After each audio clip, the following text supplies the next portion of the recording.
Mike, let's go back to the early days. So you went to college, but you decided, maybe that wasn't right for you, which is really brave at a young age, right?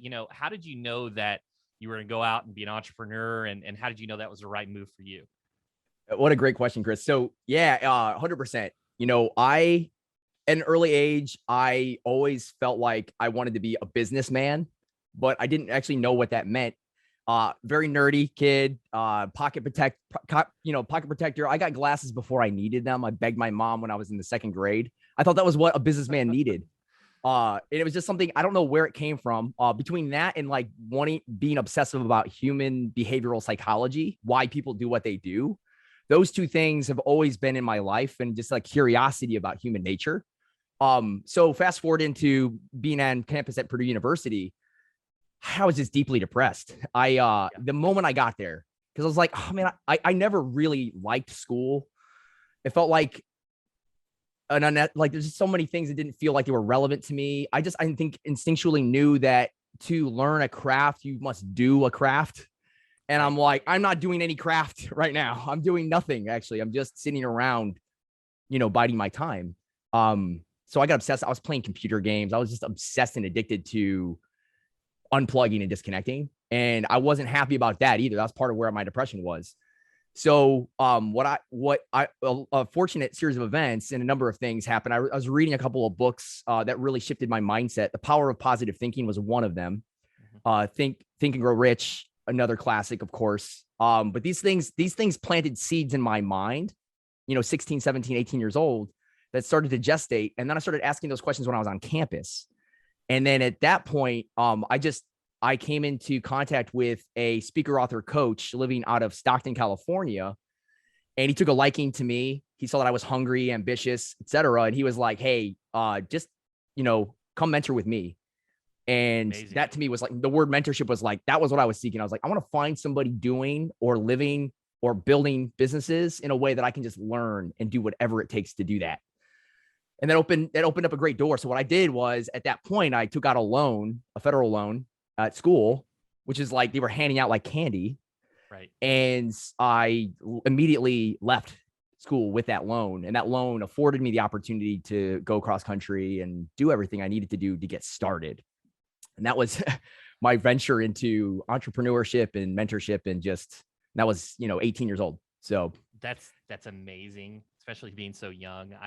I went to college. I got a degree somehow. It was what mom and dad wanted me to do. But here I am as an entrepreneur as well. And it's I applaud you, because that's tough. Thank you. Right? You got a lot of. I'm sure your parents were giving you pushback, like, "Oh, is this the right decision?" They were, but I'll tell you, the part of the blessing I certainly have to lean on is that I have very supportive parents, and they believed in me, even though I didn't have a clear path forward. That was etched in the cultural sense. So, right. Yeah, that was a huge blessing for me for sure. And that's one of the main reasons why I'm really blessed. I feel great parents. Absolutely. So you've helped found a number of businesses, which is pretty amazing. And what drew you to the marketing side? What have you learned from those experiences? Yeah, thank you for that. Let me share a little story on that, because that's part of my story is about my struggle too, because I've launched a lot of different things, but I've also failed on a lot of them too. And those failures have been the most important things to me beyond even the successes I've had. So, let me take you back. Just a little bit of background as my entrepreneurship. Sure. In this case, it's fall of 2010, and I'm living in Carlsbad, California. I'm married, and we've got our first child on the way, Cody. Launching this is my first real entrepreneurial venture I'm launching. And every month right now is super tough financially. I mean, crazy tough. I don't know how we're going to pay for groceries, much less how I'm going to get enough gas in the tank to get those groceries. That kind of tough. And I'm starting really to get behind on things. So, and whenever my phone rings, I'm filled with this like deep anxiety and fear that it's a 50-50 chance it's a bill collector calling, and I've simply run out of things to say. So then one night, I hear the horn on my car going off like someone's trying to break in. I own this nice jet black Mustang GT. So I look through the peephole of my carport, and I see a tow truck and I realize my car is being repossessed. Oh, wow. At this moment, I just lost it. I break down. I'm crying at the door. I'm crying hard. And my wife Lynn has never seen me cry before at this moment. And, it's not about the car. It's what the car was a symbol of, what it represented in my life. Mainly my inability to manifest abundance for my family. I was angry at myself. All I could think of was that I was a failure. So what happened next was that dark night, I came to this harsh but honest realization about myself, that if I wanted to never put myself and my family in that situation again, I just had to go all in on my craft. And that's where I call myself a marketer, but I wasn't producing the result of a high first-class marketer. So that's the realization that I had to come to and really be honest with myself. And I had to push myself even further. But from that commitment came massive action and a number of windfalls and successes that kind of came from that. But it was really birthed from being in the shit. And that moment really was a trigger for me. So from there on, I really got serious about marketing, and I got myself close to people that were exceptional at marketing that I could grow their businesses with as a partner or as a consultant, because I knew, hey, I did this already before in my early 20s. I mentored with somebody and I got great skills, but I didn't go all the way with it. And now I'm at a new junction point, and here's how I want to do. So I've gotten what I just found was, if I just get close to the people that inspire me, that I feel like are doing the right thing by osmosis and by hard work, I can replicate that, embody that, and rise to that level at some degree. And that's where I feel like I've been able to be blessed, is having amazing relationships. I mean, my wealth is really centered around my relationship capital, truly. And the people that I hold near and dear in my life, that have helped me get to whatever stage I'm at now. I mean, I just feel like I'm just getting started, honestly, with so much. So that's such an amazing story. And thank you. It's just absolutely incredible, because now, with Influex, you've designed sites for influencers like Frank Kern, Lewis Howes, Ryan Dice, Cameron Harold, Dan Loke. My good friend Michael Mogul in the legal vertical has a really sharp website you guys did. So was that kind of all this action is like, hey, I'm going to be around, Frank Kern. By working with him, I kind of get that osmosis. Is that kind of how this all? What you got it. You got it. What drew me in was like, hey, if I can go to the top of what I call is the big fish in a small pond, right? It's those at the top that are the kings or queens of their particular niche or category that they sell or offer to. And I figured, hey, if I can go to the top and service them, I can, by osmosis, again, I want to see what the top looks like in every vertical, every industry that I can. So I can see how I can play, what it looks like, what top performance even looks like. That is I'm driven by that. And I'm always inspired by how the big fish swim in their pond, so to speak. So if you are a big fish, I don't use that in a derogatory sense, but as a complimentary sense. But it's a totally why, so what happened was, when in all the dealings that I did and all the different partnerships and collaborations over the years, I intercepted Dmitry Kozlov when he had created an agency called Vision Tech Team. Vision Tech Team was servicing on retainer clients in the online marketing, direct response space, where Frank Kern, digital marketer, all these players in the space thrive. And they were on retainer doing design and tech and building funnels and doing all that work. And I was one of their clients. I was consulting one of their clients, and I became a client of theirs as a result. And then through that collaboration, I came on board with them, and I started doing all the high level strategy with those individuals. Because to me, that was my end. That was my excitement. Was, hey, I want to get in and rub shoulders and I want to get close to the top. So from there, what happened is, as a byproduct of our work, we were building brands without knowing it. Because it was what our clients needed on retainer. We were utilizing the retainer to the fullest. And as a byproduct, that was happening. And I took a step back and said, hey, we've got a separate business here that we're building on accident almost.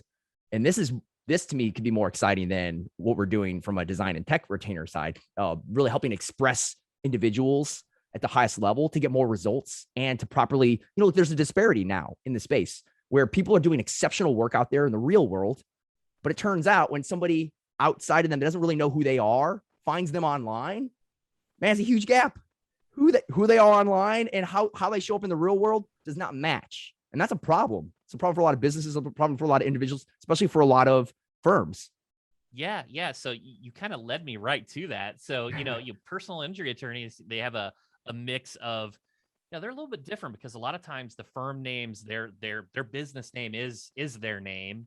And, it's kind of a mix of this personal and business, with a hybrid type approach, do you still see that, hey, get a personal website and then have a separate website for your firm? Like, how do you advise these types of individuals? It's a great question. So the most important thing is about the audience and the visitor and the prospect, the future client, right? And what will appeal to them? What do they want? And what is important to them? And with a firm, the most important thing is to say that, like, people don't buy into brands, logos, visual identities that don't have a human component to them. People don't like, there's nothing to connect to without that. So there's actually an upside to having your name on a firm if you actually properly represent and showcase yourself well online. But there's a lot of distinctions to doing that at a high level. It's not enough to just slap your face on above the fold of your website and then wash your hands of it. You've got to actually explain to people what people really want to know is, who are you and why are you devoted your life to this? What are you about? Like, and not about how accomplished you are. If it's done right, they'll get that sense, but it's about why you do what you do. Because if you are humanized and your firm is a byproduct of that, that's what people want. People want to know that you're just like them and that you're there to help and support them. You can showcase your verdicts and your wins, but to me, the reality is, what really moves the needle is that people know that you're there, that you'll care, you'll listen to them, and you've got their back. You'll go to fight for them. And there's no better way. There's the two currencies that we all dealing with, whether it's having your own personal brand or your firm, just your firm's brand standing strong. Those two currencies, regardless, and if you sell widgets or if you do personal injury, does not matter. The two currencies are trust and likability. Because at the end of the day, you're dealing with human beings, and we all make decisions, buying decisions, relationship decisions on trust. Do I like you? Do I trust you? And there's no better way to build that bridge than telling your story at a high level that humanizes you. And if you do that, that's what wins people over. It pulls on their heartstrings and they go, man, I see myself in this person, or I relate, or man, if they've been through that, I know what they'll be willing to go through for me. And if you can do that, now while the way we advise on personal over firm is really, if you want to go gangbusters, you're gonna stir up a lot. Look, you're already advertising a lot. You're already putting a lot in on SEO and traffic. And as a byproduct of that, people want to know who you are behind the firm. So they're going to have a look. People Google your name all day long, whether you know it or not. What shows up is, if you're leaving it up to chance, who knows? There might be reviews about you. There might be this and that. But you're not controlling the narrative that actually represents you and expresses you properly is what the truth of it is. So if that's important to you, which in many cases it probably should be, having at least some level of presence there that can properly represent you, then point back to your firm is a big win. Those that want to go deeper and want to really advocate for, hey, I'm a thought leader in this space. I've accomplished a lot. I have a lot to give and share and teach. Man, it's even a bigger, more powerful play. It doesn't matter what boat you're in. People are going to have a look. People are going to search your name and they're going to see what's up. Yeah. So I couldn't agree more, right? You have a brand, but you can be, you have it no matter what. So that's right. So walk us through this process, because, someone like myself, it's like, well, what is my brand? Like, who am I? Like, what's this process look like? How does Influex work with personal injury attorneys or personal injury law firms to understand their brand, who maybe aren't aware of what it is? That's such a good question. Yeah. And look, the way I put it is, and that's almost an impossible question to ask about yourself and about your firm. A good friend of mine, Mark Gutman, says you can't read the label when you're inside the bottle. And it's so true. Like there's a lot of ways to say this, right? You can't see the forest for the trees. Right. I think of it as like, you can't, like, there's so many possibilities, and there's such a vision of what we hold for ourselves that it's hard to pick out what is the thing. What do I pull on? And what's great about what we do and what makes us different in the space, and that I found from a lot of feedback from a lot of amazing clients that we have right now that we're serving in the space, is that the agencies out there doing this work typically are more order takers. You come to them, you tell them what you want, and they'll hopefully try to fulfill on that. Maybe. Now, what we do is we're more drivers. We're more, hey, we want to get under the hood. We do deep work. We're not building you a website. Anybody and their grandma can build you a website. We're going to establish your brand as the authoritative go-to option for your market.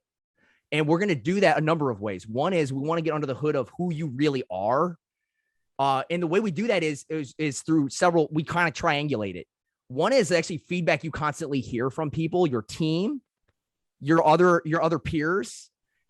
There's a common thread of what people reflect back to you. That's part of that's your unique gift that you have. And what we want to do is we want to pull that out and figure out what's your unique selling proposition as a firm. Are you boutique? Are you volume? What's the play?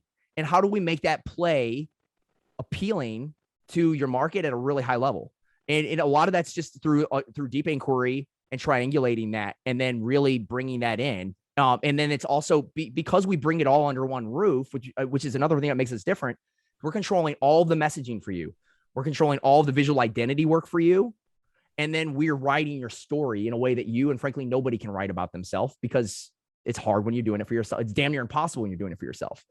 So, and because we bring all that under one roof, when we can synergize with someone like you who brings the traffic at the highest level to the table, man, game over, because we don't do that. We don't bring traffic, but we can, it's not about looking gorgeous, which we do. It's about converting. It's about dancing that line between the two. Absolutely. And I couldn't, that last thing you said, it's about converting, right? I see so many beautiful websites, but when I read the copy or kind of look at them, I'm like, how are they different than this guy? You know, what's their unique selling proposition? And one of the things, and I feel like almost an outside sales rep for you guys. You are. Is because I say, you know, the big differentiator is they have strategic copywriting that really highlights your unique selling propositions to make you the choice and not a choice. And I just love that about your guys' company. So maybe you can speak to me just a little bit about, you know, the copywriting, your team, and kind of what that looks like. Yes. So a couple things on that. And then for anybody who's just, even if you aren't interested in working with an agency like ours, I'm going to share some things that hopefully can be illuminating to you regardless of that. A couple things are one just universal fact that I think we all know, but we don't think about consciously, is that people do not read website copy. So it's super important to realize that, like, okay, you're writing great copy, but are people reading it? The answer is not most of it. But what people are doing, and the way we all consume websites for the most part, is we scan. We're quickly, like, attention deficit disorder to the max. There's just too much going on in all of our lives. And we're summing things up very quickly, and we're pattern recognition machines through and through. So you couple all those things together, and what you get is somebody who's just your site's going to load, and they're going to be scanning down your site, and they're picking out a couple of things. One is this speaking to me? The second question they're going to ask is, what's in it for me? If they get past that, yeah, it is speaking to me. Now, for you guys as attorneys and firms, it's not hard to get through. I'm speaking to you. This is what we do. But what really resonates is, like I said, that makes us different, is the story work that really humanizes and builds that bridge. And what the messaging that we want to do here is we speak to people in headlines. If you're going to scan on a website, what you're not going to read any of the body copy or the paragraph copy unless you get brought into it. And you get roped into it. And the way we want to do that is through a really strong, bold 4-word, 5-word headline that your eyes are going to scan. You're going to read it. And then ideally, because again, we're doing all custom work, the section that you're getting roped into is custom designed for the copy. That's the sequence of events. You never have design happen until copy is on point and going in that direction. Otherwise, you got to scrap the whole thing. They have to work in conjunction. And that's so. I just kind of want to interject right there. That point right there is so strong, because 99% of web design agencies do it the opposite way. They'll do the design first, and then they'll try to shove in the copy afterwards. That's right. Yeah. So it doesn't fit all in this section. What can we do? And yeah, but I think that's a great distinction, Chris. And what they're really doing is they're slapping a template on you. And they're trying to fit you into the mold of that template. And what we do is we take a full, because we didn't come in this work doing work for attorneys. We did this work to build out, mainly to build out personal brands and to express high-level influencers, high-level people that do make massive impact and have massive reach. We wanted to make sure that their message, and that we can bring them to alive on the page. And what we've been able to do is translate that into what will work for a firm. But the principles and the fundamentals are very much universal in this. So that technique is really important to speak in headlines. And now here's another thing that is really important is the relationship of the narrative of your messaging. So Story Brand, there's a book called Story Brand by Donald Miller. We're not affiliated with their work. We're not certified as writers for them, but we philosophically are very aligned with what they teach. It's a great book worth reading, Story Brand. And the relationship that they teach is that you are not the hero of your messaging. You are the guide. The visitor is the hero. So it's super important to take yourself out of the equation and not make it about you, and to make it about them, everything about them. So a lot of things, like even when we tee up an intake form, which usually look like these really lame lead areas, you got to realize that your audience is even more sophisticated than they've ever been, because they've been bombarded by this stuff. And like just simply asking like, what's your story, as opposed to like making this like really, raw and dry intake form that looks like you're becoming a lead getting spit into a machine and you're going to be a number on the other line. Like that's the stuff you got to avoid. So we got to personalize this stuff. Like those little shifts can make a difference, because we're getting to the root of understanding who's here and what they want. Yeah, I was thinking of, I'm a big Star Wars nerd, so I was thinking Yoda, that you're more the Yoda and they're the Luke Skywalker. It's not like you're not the Luke Skywalker on the website. And I see That's that right. done incorrectly a lot of times. And even from the copy perspective, it'll say we and I and I and I, and less of that you'll or you. Yeah, exactly. 100%. That's a really important distinction, Chris. We measure. We definitely look at and judge copy based on the I's versus the U's. So, wow, 100%. Yeah, that's great. That's fantastic. And so, looking at this like cohesive thing, right? You've got your homepage, right, which is where the majority of the traffic typically go on a website. Right. How does the copywriting process, that whole story, does it tie into all the pages in the menu and the top menu? Like how does the cohesion work in terms of tying it all together? It's a great question. So with a firm, well, because we do all custom work, we never approach something with like, hey, we've got it all figured out in advance. We're always open to, injecting something unique or custom. But with firms, we've realized that, hey, there's this kind of a tried and true, what we want, what's expected. There's convention to some sort that if you break it, beware, because you're dancing on a slippery slope. And, it's a lot of the usual suspects. People want to see the stories of success and what people are talking about you as a huge part of it. Social proof is a needle mover, no doubt. Your wins, your verdicts, your cases, of course. Your practice areas are, the bread and butter in terms of from an SEO perspective and from even a lead gen perspective. So dialing in those, but, from a navigation, I think they're pretty consistently the same across the board with what we do. That's one of the few areas that it doesn't seem like it gets crazy facelift, but I think it's mainly because when it comes to that kind of convention, user experience convention, like we don't want to riff there. So that part I think is fairly intact. I think it's mostly like what happens from the above the fold, what that experience is visually and aesthetically, and then obviously what the messaging is driving, and then just stacking that narrative to fit all of the extraction work we did to identify who that firm really is, what they're about, what they're really driving, what their objectives are. Just turns out most firms all have the same obvious objective, which is more intake and better conversions. And it's kind of surprising for us at doing the work that we do when we come into a new vertical or a newer vertical like attorneys and firms, and to see like, oh man, this is actually the space, the way agency have been treating this space, building these sites is like, there's it's a stale, out of date, not very like, there's not been a lot of attention to me, factors that really matter, that move that needle So us coming in has been like, whoa, where's the competition at in this arena? It's kind of it's definitely unique. I would say, a few of the 810-pound gorillas that have been around forever, your Fine Laws, your Justias, it's this template. If you look at, you can go to any site without even looking in the footer. You're like, oh, that's a Justia site. That's a Fine Law site. And yeah. I think it just kind of, they all blend together, right? You're like, how are they different? And so that's why I love what you guys do. I look at the portfolio and I'm like, oh, the heroes are different. The hero copy, the overall design, and it's very impressive.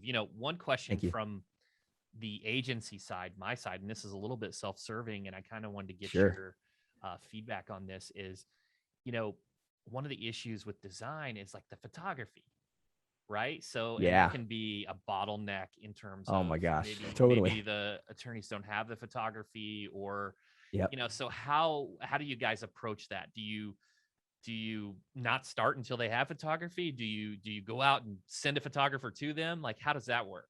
We do. That's such a good question. Yeah. And you're so right. Photography is so huge because we have very little to work with in terms of visuals to express you, that will make as big of an impact as your photography, people seeing and connecting with your eyes. I mean, it's those basics are super important, and getting first-class photography for a first-class brand is bar none super important. So what we do is we do almost anything it takes to help get to that point. But with our process, we have a very in-depth photography guide that outlines every type of shot there is. And every type of shot, we'd want the compositions of those shots, examples, and even text describing those shots. And then what we do is we don't wait on our process, but what we do is early on, we get on and we put all the things creatively together. And then we support in terms of like art. We know the brand aesthetic, the look, the feel, the direction that we're going, the tone of the brand, even the color, composition, all of this. So what we do is we bring our brand director on the phone with either your preferred photographer, or we will help you source one and get you one. And we communicate with them directly to get that work. And we're in proximity and in close collaboration with them as needed. And that between the guide and the call and the setup with the photographer, the process seems to be working very smooth for us in terms of back and forth, and how we get to that result. So we've kind of figured out a little bit of it's somewhere in the middle. Sometimes everybody comes at it a little bit differently. Some people have their own in-house photography. And then, we just give a no bullshit assessment. We're just very, we're very, those aren't good. Yeah. We really can't work with these, but this is what we can work with. So, we don't want your site hindered by one photo shoot, Yeah. So one of the common themes that we see in the legal space is there's only so many versions of Lady Justice or Scale that you can work with. Yeah, so the fresh photography just really makes a totally site. So who is the perfect fit? So our audience, primarily personal injury attorneys, who's the perfect fit for your guys' service? Like who would be a great fit to work with you guys? Great question. So we're disclaimer, we're not cheap. We are a high-end boutique agency, when we price accordingly. And we also don't take on everybody just due to capacity, alignment, fit. We do really care about who you are, what impact you're looking to make in the world. So if all these things check out as being aligned with us, the best fit would be someone who understands the value of one really great case referral, and understanding that, hey, the impact of how I show myself online. And look, I'm already advertising, I'm already investing so much in getting myself out there and growing our firm that to me, it's like, if you don't also connect the dots between where that traffic goes and how important it is to make that first impression the most impactful one. If you see those and those dots are easy to connect for you, you value high-end branding. And then to me, then that's who we serve. But I'll tell you, Chris, we come across people that just don't value high-end design and branding. There's lots of people out there that just don't connect the dots there. And if that's you, that's okay. But that's like, we've got a stance we really take. And some people see it and get it, and others just aren't on that same approach.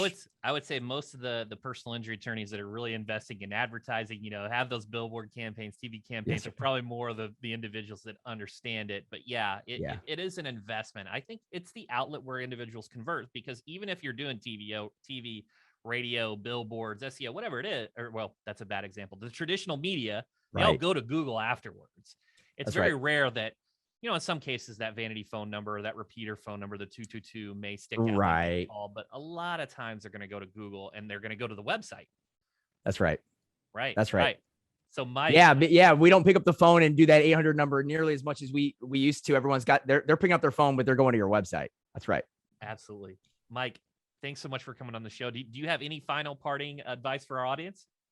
I would just tell you, thank you, Chris, so much for having us. I would just tell you, if you aren't working with rankings.io, you are, hey, it's about time, because just even in our short time of being close together and working with your team, you guys are first class all the way. And I've worked with a lot of teams in SEO across other niches and industries.